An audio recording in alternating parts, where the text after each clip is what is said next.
We predicted that the election of Donald Trump as U.S. president would constitute a permanent shift. However, it might benefit our nation because Starmer might be forced to make a drastic U-turn.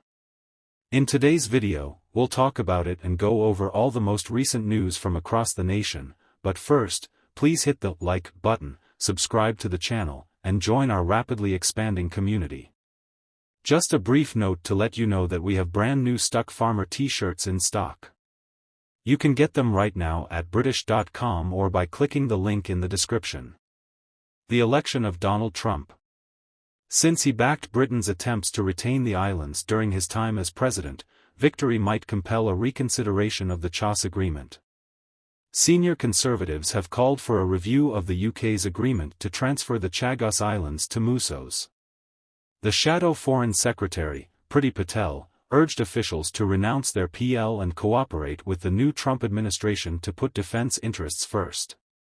She charged that Labour's handling of the Chagos Islands agreement and their hurry to cede the Chagos Islands failed to protect this nation's national interests. Keir Starmer and David Lammy have demonstrated the weakness and ineptitude of this Labour government. She said that the Shadow Foreign Secretary chastised Labour for failing to defend our nation's security and defence and the lives of our allies. She also stressed that Trump's election offers a chance to review this decision and work constructively with the new U.S. administration to ensure that our defense always comes first. The agreement announced last month would give Mauritius sovereignty of the British Indian Ocean Territory, including a 99-year lease agreement for the U.S. military base on Diego Garcia.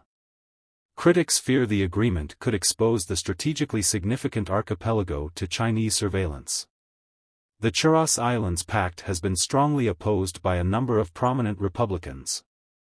A possible Marco Rubio. The agreement would give Communist China a chance to obtain useful intelligence on our naval support facility, the Trump Secretary of State cautioned.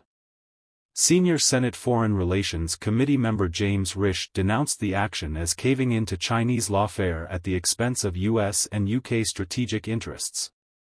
The head of the House Foreign Affairs Committee, Michael McCaul, emphasized the importance of the Diego Garcia base in coordinating partners in the Indo-Pacific and opposing China. According to The Telegraph, Donald Trump previously supported Britain's attempts to keep control of the Chagos Islands during his previous presidency. His administration also filed a legal document endorsing the UK's stance that the International Court of Justice shouldn't get involved in the sovereignty dispute.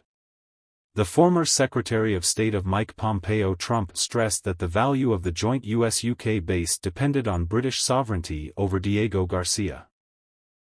According to the revelation, Trump might object to Sir Keir's recent agreement to give the islands to Mauritius, which was endorsed by Joe Biden's administration in another news article. In one of his first interviews since being predicted to be the next president, Donald Trump stated that he has no choice but to impose mass deportations, hinting at the possibility of the largest deportation in American history once he assumes office in January. He also stated that border security will be his top priority. The 78-year-old made it clear that action is necessary at any costs. It is not a matter of a price tag. Trump stated that we don't actually have no options. The president-elect teased plans for the largest deportation effort in American history by emphasizing that his focus would be on expelling those who have committed serious crimes and drug-related offenses.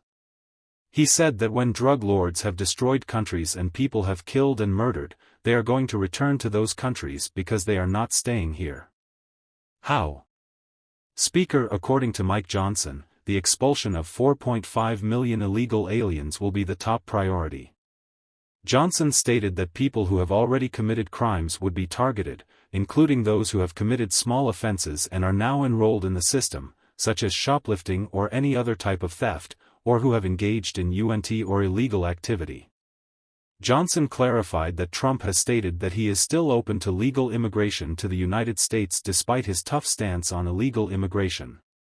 He stated, "We obviously have to make the border strong and powerful at the same time we want people to come into our country. I'm not somebody that says no, you can't come, and we want people to come in." Lastly, in a candid and heartfelt interview, Prince William revealed his grief over his father's and wife's cancer diagnoses and their ensuing fights against the illness. He called 2024 the hardest year of his life, calling it dreadful and brutal. It is uncommon to get such a close-up look at the Prince of Wales's thoughts on such a private issue. William talked about how hard it was for him to balance everything else on his plate and stay on course during this time of uncertainty. The Prince also expressed his pride in the way that both Kate and King Charles have handled their cancer battles. Following her cancer diagnosis, the Princess has made 3 public appearances. She attended Trooping the Colour in June, Wimbledon in July, and her first public appearance alongside Prince William in Southport last month. In September, Kate confirmed that she had finished her course of preventative chemotherapy treatment. During his interview in South Africa, Prince William also gave a health update on the Princess of Wales, stating that she is doing well. Following the confirmation of his cancer diagnosis, King Charles took a few months off from royal duties, but, in late April, the monarch resumed making public appearances. Kate and King Charles's health issues have shocked members of the royal family. During his interview, Prince William stated that, from a personal family perspective, it has been difficult. In her message to the world announcing her diagnosis in March 2024, the Princess of Wales confirmed that her children were aware of her condition. Despite King Charles's determination to fulfill his royal duties both domestically and abroad, there have been concerns about his health and questions about whether he is pushing himself too much. In October, the King and Queen embarked on a taxing trip to Australia and Samoa for the monarch's first official tour since receiving a cancer diagnosis. During the royal journey, King Charles made the decision to put his cancer treatment on hold. Over the past 3 months, Queen Camilla had frequently expressed her opinion that King Charles should slow down, but the monarch has kept himself occupied during the royal couple's last engagement in Samoa. Charles declared, "I hope to live long enough to return and see you, and I will always be dedicated to this party of the world." Prince William was on an overseas engagement in South Africa for the 4th round of the Earthshot Prize, and Camilla appeared obviously moved during his address. His comments would have been heartfelt to hear for all members of the royal. William was thinking back on his passion project and the year he and his family had gone through.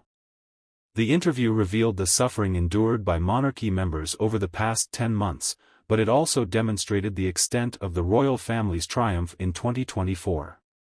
What do you think of the topics we covered in today's video? If you haven't already, please like this video and subscribe to the channel for more British political content. Thank you, take care, and goodbye.